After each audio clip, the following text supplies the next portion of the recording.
Croyez-vous que tout le monde ira finalement au paradis? Je pense parce qu'il y a tout quelque chose de bon dans chaque personne, il y a quelque chose de bon. Bien, si on met un aboutissement à la vie, moi, je pense que oui, tout le monde. Je pense qu'avant de mourir, juste une pensée bonne, c'est suffisant pour aller au paradis. Oh! Je ne crois pas. Des bons samaritains, oui, je pense que je croirais. Bien, il y a sûrement un entre-deux, je sais pas, mais pour moi, il me semble que c'est direct. Non. Je pense pas ça que... Mais là, je parle symboliquement parlant, il faut le mériter, là. Croyez-vous qu'à la fin de l'histoire, tout le monde ira au paradis? Ça dépend du monde. Comme les voleurs, puis le monde de même, moi, je dis qu'ils iraient plus à l'enfer qu'aller au paradis.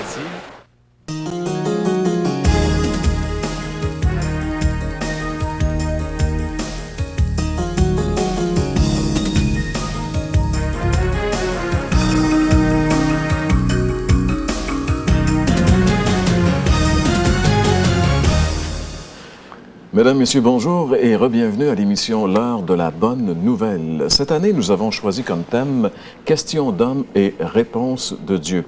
Et aujourd'hui, justement, nous allons aborder cette question qui est une question vraiment d'hommes. Est-ce que tous iront au paradis? C'est une très bonne question. La plupart des gens, comme on l'a entendu dans le Vox Pop, ont tendance à croire que oui, finalement, puis on aime mieux croire que oui. Mais est-ce que c'est vraiment ce que Dieu, lui, a à nous dire dans sa parole? C'est ce que nous allons découvrir ensemble aujourd'hui, puisque nous allons aller dans la Bible, dans la parole de Dieu, à la recherche de ce que Dieu a à dire sur ce sujet important. Comme artiste invité aujourd'hui, nous aurons l'occasion de retrouver Sophie Arbour, qui est une habituée de l'heure de la bonne nouvelle et que nous retrouvons pour une des premières fois cette année à l'émission. Et comme prédicateur invité, on a le plaisir d'accueillir M. Fernand Saint-Louis. Bonjour, Fernand. Bonjour, Jean-Pierre. Ça va bien? Très bien, merci. Fernand est un habitué des médias puisque tu animes une émission de radio depuis combien d'années, Fernand? Depuis 1963. Qui s'appelle, entre autres... La foi vivifiante. Et qui est diffusée, je pense, sur plusieurs stations à travers le monde. Hein? Oui, parce qu'à partir de Quito, on peut couvrir l'Europe francophone, toute l'Afrique, 100 millions. Il y a une possibilité de 100 millions d'auditeurs en Afrique. Puis aussi ici au Québec par le poste de Champlain-New York, WCHP. Ça couvre la région de Trois-Rivières, Sherbrooke, Montréal. Une grande partie du Québec est couverte par cette station. Oui. Fernand, aussi, tu as animé une émission de télévision qui roule encore en certains endroits, je pense. En Haïti. Il y a une série qui joue, là, qui est diffusée en Haïti présentement. Ça s'appelle « Toute la Bible en parle ». Ça jouait ici au Québec. Pendant des années. Dans l'Ouest aussi, sur plusieurs postes. Ça jouait jusqu'à 4 ou 5 fois par semaine à un moment donné. Là. Okay. Alors, ça nous fait bien plaisir, Fernand, de t'avoir avec nous. Merci. Et c'est Fernand qui va nous diriger, nous guider dans le message de la parole de Dieu. François, lorsqu'on a vu l'intro, les gens répondent à cette question. Il me semble que c'est quand même assez varié, les opinions. Bien, justement, il y a une variante. Ça, c'est la première chose qu'on constate. Et la deuxième chose qu'on constate, c'est que non seulement il y a une variante, mais il y a une hésitation. Et moi, ça, c'est mon avis, mais par rapport à ce que je connais de la Bible, il y a une hésitation parce que on voudrait bien aller au paradis, tout le monde, mais on sait très bien que ça se peut pas qu'il n'y ait pas de justice. Ça se peut pas que des gens, des voleurs, comme on a entendu, toutes sortes de monde, ça se peut pas que ces gens-là, ils s'en clairent comme si de rien n'était. Et c'est inné en nous de penser ça. On a un désir, mais on sait très bien qu'il y a une justice. Et ça, je trouve, le sondage qu'on a fait reflète vraiment cette réalité. Alors donc, nous vous invitons à demeurer avec nous, puisque dans un petit instant, nous allons justement voir ce que la Bible a à dire sur le sujet « Tous iront-ils au paradis ». Pour l'instant, si vous le voulez, transportons-nous à Place Royale dans le Vieux-Québec.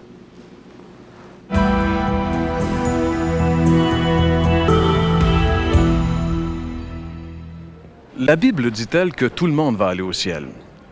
C'est en tout cas ce que pense la majorité des gens. Et cela a même donné naissance à une doctrine qu'on appelle l'universalisme. Cette doctrine s'appuie sur le fait que Jésus serait mort pour tous les hommes et que par conséquence, tous seraient sauvés et aboutiraient au ciel. En tout cas, c'est certainement plus agréable à croire. Mais qu'est-ce que Dieu dit sur ce sujet? C'est ce qui est le plus important pour nous. Lisons ensemble les paroles de Jésus que l'évangéliste Matthieu rapporte dans son évangile au chapitre 7, les versets 13 et 14. Jésus dit « Entrez par la porte étroite. En effet, large est la porte et facile la route qui mène à la perdition.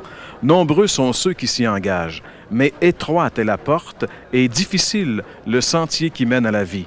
Qu'ils sont peu nombreux, ceux qui les trouvent. » Par ces paroles, il semble que Jésus ne soit pas du même avis que la majorité. l'enseignement de Jésus ici sur le sujet est même un peu dramatique et même effrayant à cause des contrastes qu'il fait. Il dit par exemple que large est l'accès et facile le chemin qui mène à la perdition et très nombreux sont ceux qui s'engagent sur ce chemin. Par contraste, il dit que étroite est la porte, difficile le chemin et peu nombreux les gens qui s'y engagent. Alors Jésus est en train de nous dire ici finalement qu'il va y avoir plus de monde dans la perdition que dans la vie. Non, mes amis, la Bible ne dit pas que tout le monde va aller au ciel. Au contraire, elle révèle que plus nombreux sont ceux qui auront choisi le chemin de la perdition. Vous aimeriez approfondir les réflexions proposées dans cette émission? L'heure de la Bonne Nouvelle vous offre gratuitement un exemplaire du Nouveau Testament, Bonne Nouvelle aujourd'hui, ainsi que le livre Réponse de Dieu aux questions de l'homme de William MacDonald. En plus, un calendrier de réflexion quotidienne. Pour recevoir le tout, écrivez-nous et faites-nous part de vos commentaires. L'heure de la Bonne Nouvelle, case postale 1054 Sherbrooke, J1H 5L3 ou par courriel hbn@abacom.com. Pour poursuivre votre réflexion, nous vous invitons à un déjeuner de l'espoir organisé à travers la province. Téléphonez au 1-866-335-3863, 1-866-DÉJEUNE pour connaître les détails concernant l'endroit, la date et l'heure pour votre région. Notez, ces déjeuners ont lieu dans des endroits publics et vous sont offerts gratuitement. Tous iront-ils au paradis? Imaginez-vous un nom comme le mien, Fernand Saint-Louis. Souvent, on a eu l'idée que ceux qui vont aller au ciel, ce sont des saints. Ça me donne une responsabilité peut-être encore plus grande que bien des gens. Je me pose la question, est-ce que je vais aller au paradis? Je veux aller au paradis. Tout le monde veut aller au paradis. C'est une croyance populaire, par contre, qui veut que finalement tout le monde aboutisse au paradis. Peu importe ce qu'on a cru ou fait, ce fut le thème d'une chanson des années 60, une chanson très populaire du chanteur français Michel Polnareff. Mais que dit la Bible? Que dit l'Écriture? La Bible dit-elle que tout le monde va aller au paradis? Voici ce que la Bible dit. Elle dit « Entrez par la porte étroite, car large est la porte. Spacieux est le chemin qui mène à la perdition. » Il y en a beaucoup qui entrent par là. Mais étroite est la porte, resserré le chemin qui mène à la vie, et il y en a peu qui les trouvent. Alors, c'est une bonne question. Est-ce que tout le monde va aller au paradis? Par exemple, qu'arrivera-t-il à tous ceux qui n'ont jamais entendu parler de la Bible et encore moins du Seigneur Jésus-Christ? Ceux, par exemple, qui sont dans pleine jungle et qui ont vécu plusieurs générations, ils n'ont jamais entendu, ils ne savent pas lire. Mais nous avons un verset dans la Bible qui nous renseigne, qui nous éclaire sur ce sujet. Lorsque le Seigneur Jésus apparaîtra du ciel avec les anges de sa puissance, au milieu d'une flamme de feu, pour punir ceux qui ne connaissent pas Dieu et ceux qui n'obéissent pas à l'Évangile de notre Seigneur Jésus. Ils auront pour châtiment une ruine éternelle, loin de la face du Seigneur et de la gloire de sa force. Lorsqu'il viendra en ce jour-là pour être glorifié dans ses saints et admiré dans tous ceux qui auront cru dans notre témoignage auprès de vous qui a été cru. J'aimerais ici relever dans ce verset ces paroles, ceux qui ne connaissent pas Dieu. C'est là la question, ceux qui n'en ont jamais entendu parler. C'est vrai que peut-être nous n'avons pas d'excuses, mais on pense souvent à ceux qui n'en ont pas entendu parler. Seront-ils condamnés à l'enfer? Cela nous semble injuste. Certaines choses, par exemple, ne sont connues que de Dieu seulement. Nous avons ce texte qui dit « Les choses cachées sont à l'Éternel, notre Dieu. Les choses révélées sont à nous et à nos enfants à perpétuité, afin que nous mettions en pratique toutes les paroles de cette loi. » En réalité, Dieu s'est réservé de ne pas tout nous révéler sur ses plans. Dieu est parfaitement juste et nous pouvons lui faire confiance. Imaginez-vous, nous les hommes, les femmes, les humains, nous avons un sens de la justice. Mais Dieu, lui, est parfaitement juste. ce qu'il a décidé de faire avec ceux qui n'ont jamais entendu parler de son Fils sera tout à fait juste. Vous pouvez le croire. Les païens, ceux qu'on appelle les païens, ne pourront pas être condamnés d'avoir rejeté le Seigneur Jésus-Christ s'ils n'en ont jamais entendu parler. Par ailleurs, ils seront condamnés d'avoir violé leur propre loi morale. Partout dans le monde entier, tous ont péché, nous dit la Bible. Qu'ils aient entendu parler des 10 commandements de Dieu ou non. Dans Romains 2,12, nous avons une parole qui nous dit que chaque personne a un code moral, un standard moral, et qu'elle sait lorsqu'elle désobéit Dieu. Écoutez bien ce verset, vous pouvez le lire. Tous ceux qui ont péché sans la loi périront aussi sans la loi. Et tous ceux qui ont péché avec la loi seront jugés par la loi. Ce ne sont pas, en effet, ceux qui écoutent la loi qui sont justes devant Dieu, mais ce sont ceux qui la mettent en pratique qui seront justifiés. Quand les païens qui n'ont point la loi font naturellement ce que prescrit la loi, ils sont, eux, qui n'ont point la loi, une loi pour eux-mêmes. Ils montrent que l'œuvre de la loi est écrite dans leur cœur, leur conscience en rendant témoignage, et leur pensée s'accusant ou se défendant tour à tour. C'est ce qui paraîtra au jour où, selon mon évangile, dit l'apôtre, Dieu jugera par Jésus-Christ les actions secrètes des hommes. De plus, les Écritures nous indiquent qu'il y a suffisamment d'informations nous provenant de la création, de la nature qui nous entoure, de l'univers, pour nous démontrer que Dieu existe. En effet, les perfections invisibles de Dieu, sa puissance éternelle, sa divinité se voient comme à l'œil depuis la création du monde quand on les considère dans ses ouvrages. Ils sont donc inexcusables, nous dit la Bible. D'autres passages indiquent la même chose. Nous avons cette parole de Jésus, « Demandez et l'on vous donnera. Cherchez et vous trouverez. Frappez et l'on vous ouvrira. Car quiconque demande reçoit. Celui qui cherche trouve et l'on ouvre à celui qui frappe. Lequel d'entre vous donnera une pierre à son fils s'il lui demande du pain? Ou s'il demande un poisson, lui donnera-t-il un serpent? Si donc, méchant comme vous l'êtes, vous savez donner de bonnes choses à vos enfants, à combien plus forte raison votre Père qui est dans les cieux donnera-t-il de bonnes choses à ceux qui les lui demandent? Et nous avons encore cet autre texte qui suit dans l'Ancien Testament. « Vous me chercherez et vous me trouverez, si vous me cherchez de tout votre cœur. » Le souhait de mon cœur et celui de Jean-Pierre et de François ici à l'émission aujourd'hui, c'est justement de vous voir chercher, de trouver. Si vous cherchez de tout votre cœur d'une façon sincère et sérieuse, vous allez trouver, d'après la parole de Dieu. La Bible est claire. Personne ne sera sauvé à part que par le chemin, la vérité et la vie, qui est le Seigneur Jésus-Christ.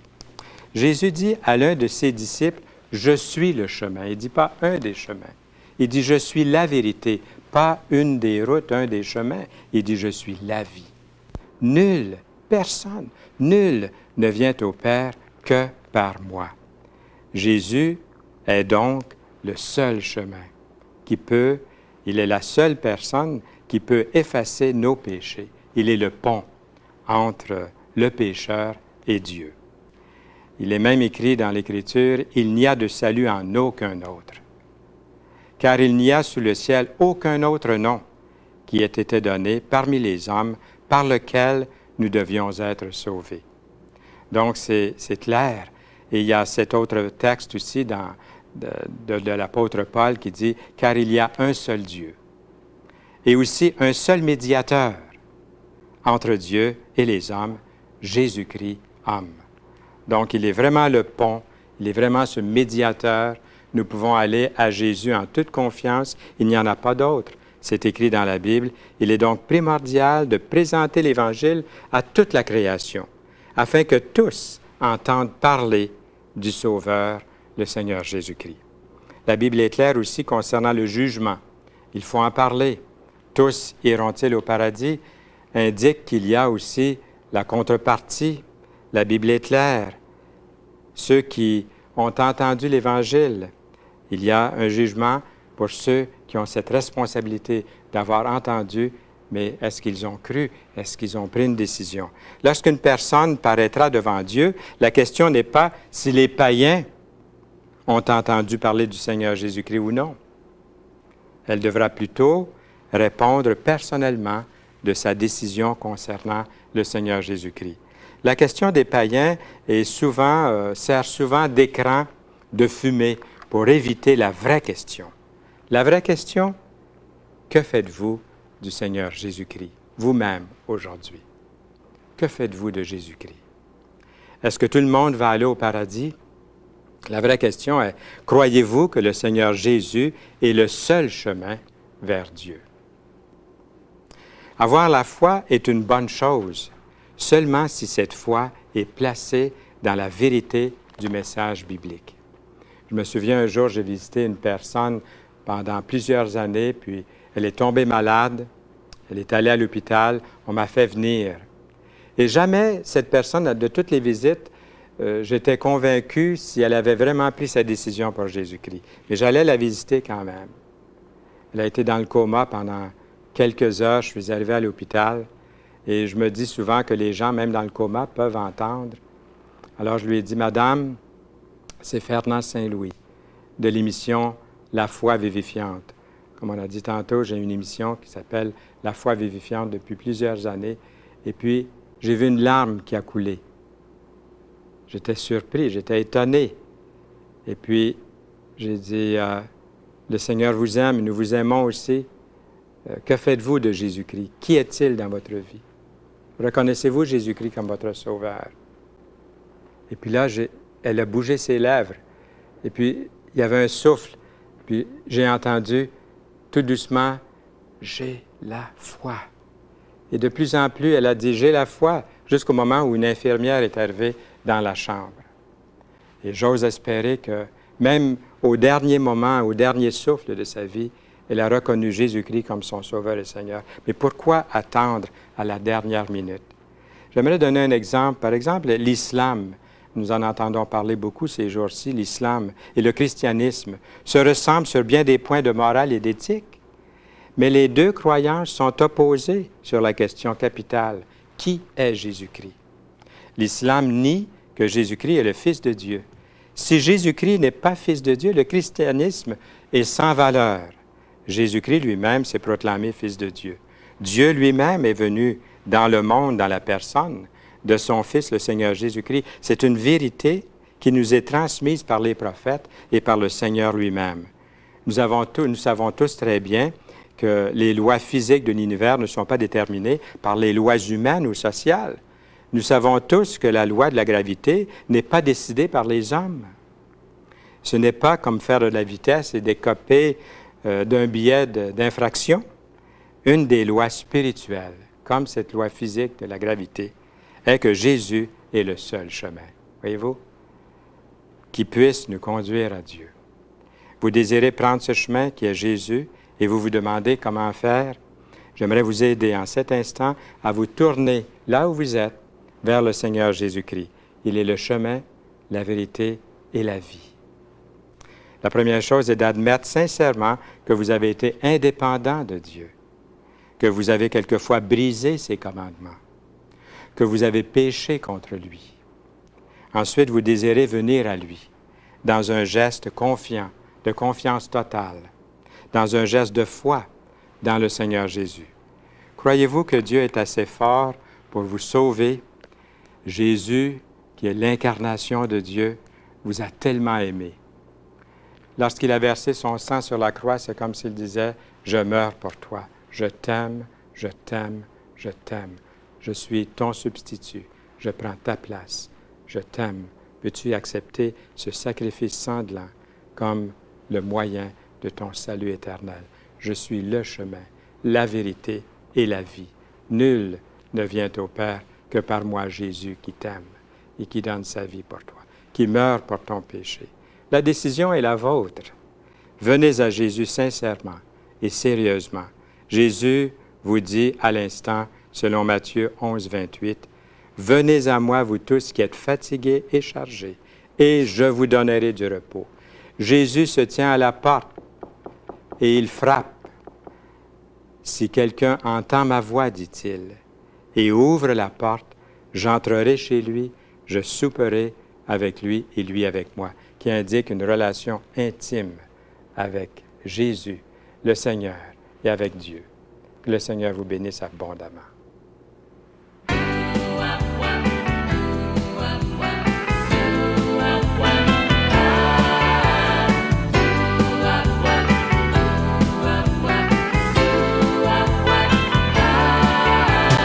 Moi j'étais au pied du mur, je n'avais plus d'issue. Mon cœur ne pouvait pas mentir, tu le savais si bien.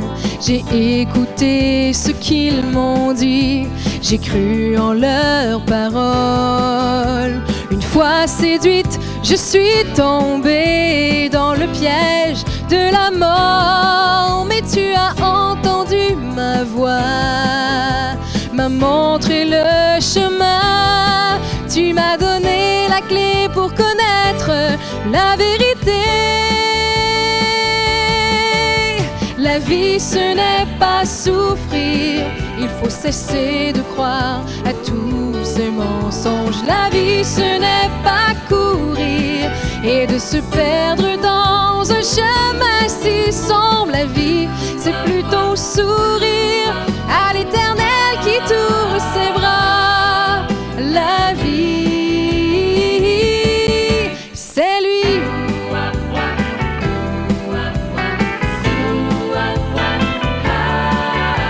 On peut être comme l'enfant prodigue et rêver d'aventure.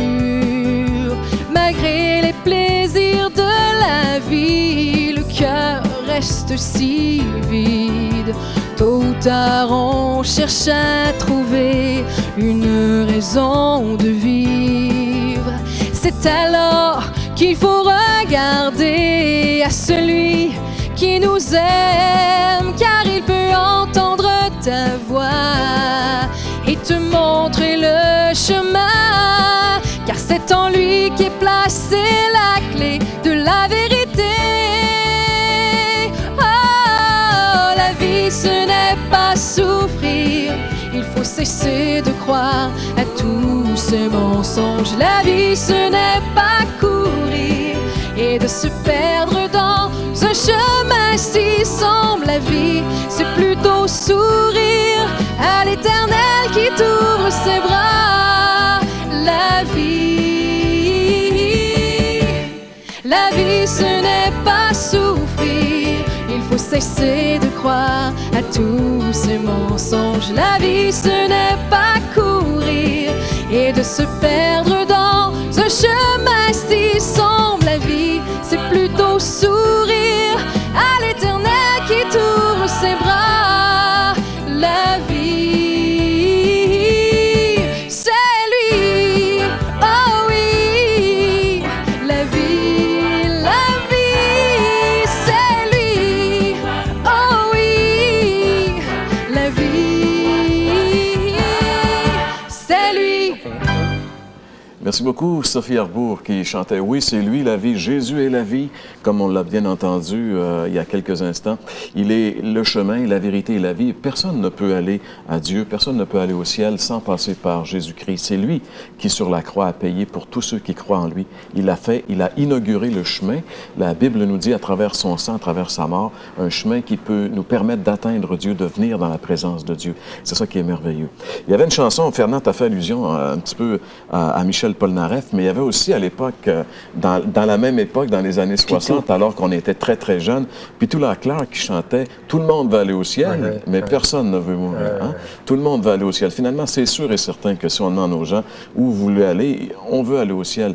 Mais le Seigneur, comme tu l'as démontré dans ton message, le Seigneur a dit que c'est pas juste le fait de vouloir, il faut aussi prendre le bon chemin, parce qu'on peut, dans ce domaine-là, faire des erreurs, n'est-ce pas? Puis aussi, le chemin n'est pas si compliqué, si difficile que ça. C'est de retourner à la source. On a tous entendu parler de Jésus-Christ, mais qu'est-ce qu'on a fait de Jésus-Christ? Est-ce que c'est une vieille histoire lointaine ou est-ce qu'il est notre Dieu personnel, notre Sauveur, le Seigneur de notre vie? C'est lui le chemin, la vérité et la vie. Et il n'y a pas d'autre chemin, donc il faut retourner à cette source. Je pense qu'en général, les gens croient qu'il est le chemin, mais de savoir que Jésus est le chemin et de prendre le chemin, c'est deux choses.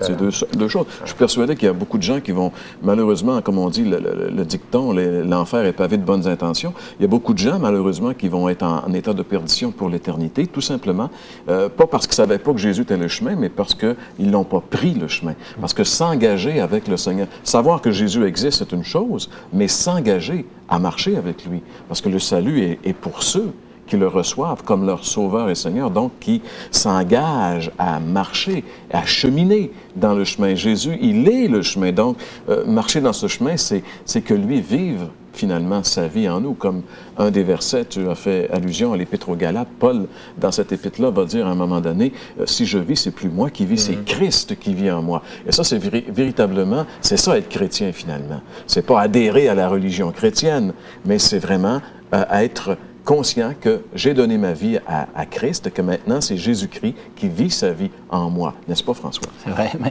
c'est parce qu'il y en a qui disent des fois que Jésus est le sauveur.